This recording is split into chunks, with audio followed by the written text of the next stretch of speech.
ఒక అడవిలో చిన్న పిట్టుండేది. చాలా చిన్నది. గుబురు రెక్కలు, చిన్న కళ్ళతో అది ఎప్పుడూ కొమ్మ మీద కూర్చుని మిగతా పిట్టులు ఎగురుతుంటే చూస్తూ ఉండేది.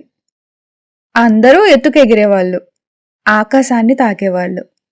కాని ఈ చిన్న పిట్ట మాత్రం నేను పడిపోతానేమో అని భయపడేది.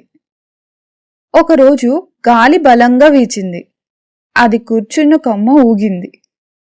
పిట్టకి చాలా భయం వేసింది.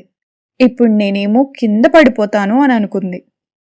కాని ఆ కొమ్మ విరిగిపోయింది. ఒక్కసారిగా అది గాల్లో పడిపోయింది. అప్పుడు అది భయంతో రెక్కలాడించింది. మొదట తడబడింది, తర్వాత మళ్ళీ ప్రయత్నించింది. కొన్ని క్షణాల్లోనే అది గాల్లో నిలబడి ఎగురుతోంది. అప్పుడు దానికి అర్థమైంది, నన్ను కాపాడింది కొమ్మ కాదు, నా రెక్కలే అని. కొన్నిసార్లు మనం ఎవరినో ఏదో పట్టుకుని ఉండిపోతాం. అది పోతే మనం పడిపోతాం అనుకుంటాం.